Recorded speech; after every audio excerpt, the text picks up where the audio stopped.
کنسرت جدید غزال نایت با اجمل زین و اسادت آریانا سعید با این دو هنرمند. این کنسرت در کجا و در کدام تاریخ برگزار خواهد شد و رفتار جالب غزال نایت با اجمل زین. من در این ویدیو پیرامون این موضوعات خواهم پرداخت. پس در ادامه با کانال دنیا اینفو باشید. سلام.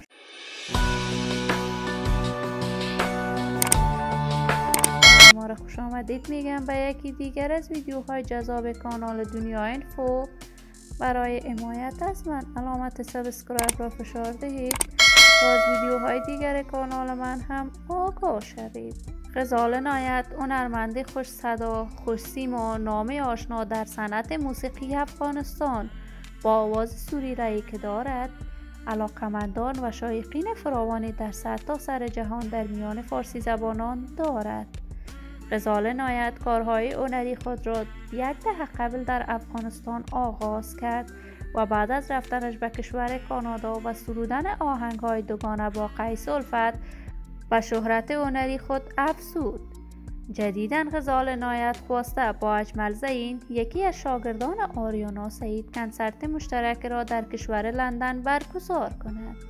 این همه در حالی است که اجمل زین هم از شهرت هنری خوبی برخوردار است و در میان هنرمندان جوان کشور نامش آوازه است. وی در کشور انگلستان زندگی می کند ولی در برنامه رقابتی صدای افغانستان اشتراک کرد و با کمک و همکاری آریانا سعید توانست خوب بدرخشد حتی به کشور انگلستان برود. این کار اجمل زین با غزال نایت موجب اسادت و بخیلی آریانا سعید شده است.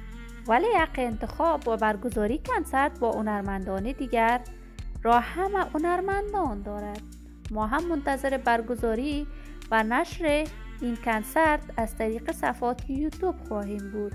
دوستان نهایت عزیز، شما هم نظریاتتان را در بخش کامنت با من شریک بسازید.